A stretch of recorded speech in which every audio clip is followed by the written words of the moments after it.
here are some great examples on how people are using it today. And maybe they don't realize that this is AR, that this is augmented reality, that there's machine learning.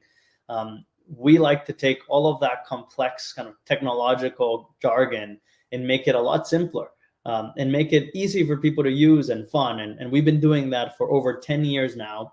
And you see the product and the results that we get here, right? And I'm sure many of you maybe have tried these experiences yourself and have fun with them. There's millions of people that use these and have a lot of fun with this kind of technology. Just to put that really into perspective, here at Snapchat, there's over 200 million people that use augmented reality every single day. And they're using it for over 30 times a day. So it's a massive frequency, massive scale. Just to put this into perspective, I believe Netflix today has just under 220 million subscribers worldwide. That's monthly subscribers, right? People that are subscribed constantly. We're talking about daily usage here in the case of augmented reality on Snapchat. And there's other interesting data points when you look at other social media platforms and the scale that they have. This is really massive when you compare it to how people are using internet and social media and different platforms. And I want to reemphasize the frequency in which they're using it and what they're doing with augmented reality. So they're not just using it, one time a day.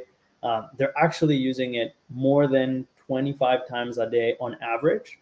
So in total, there's 6 billion people interacting with AR lenses on Snapchat every single day, right? So it's a massive, massive number.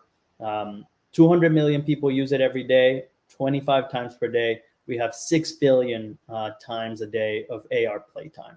So it's really, really massive. And that usage is important because, again, it's really important to understand that this technology is here today. It's not a distant technology, as I mentioned before. It's really something that's happening today. And so there's a massive opportunity for your businesses, for your companies, to find consumers where they are, to be ahead of the competition and adapt these new consumer behaviors and really start to understand how you can leverage them for your business. And just to clarify again, this is just on Snapchat. This is just on our application. People are using augmented reality also outside of Snapchat in many other apps in many other ways. And so this is not just a solution for Snapchat. This is not just a technology that only lives in Snapchat. In fact, it lives, in many other channels and platforms. And that's why it makes it really important for companies to understand how you can leverage it. And here at Snap, we're thinking about how we can extend the technology beyond just Snapchat. And so we're starting to partner with companies to be able to bring augmented reality to their own applications and to their own channels. Here you see two great examples of that. The first one is with Puma, and directly into their app, our technology is powering their augmented reality product try-ons. So you can try new Puma sneakers thanks to the Snapchat AR technology. And similarly, on Samsung phones, directly in the default camera app, you're able to activate fun mode, which again is powered by Snap AR technology to be able to give users a more fun experience in Samsung's camera app. So a lot of exciting use cases. And at Snap, we really believe it's going to be a huge technology, not just for Snapchat, but way beyond outside of Snapchat specifically. And so when we think about all of this, we think about an ecosystem that requires for businesses to understand how can they create augmented reality, and then how can they distribute augmented reality? How can they get this in front of people, right? Once you have a piece of augmented reality created, how can you make sure you're reaching as many people as possible? How can you make sure you're reaching the right target audience for that augmented reality?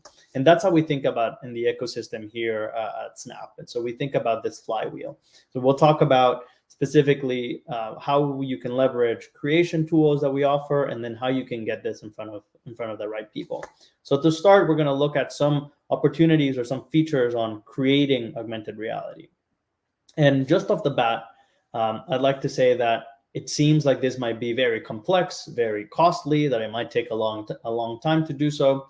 And that was true maybe 5-6 years ago. But today at Snap, we've done a lot of work to make this really, really easy for businesses to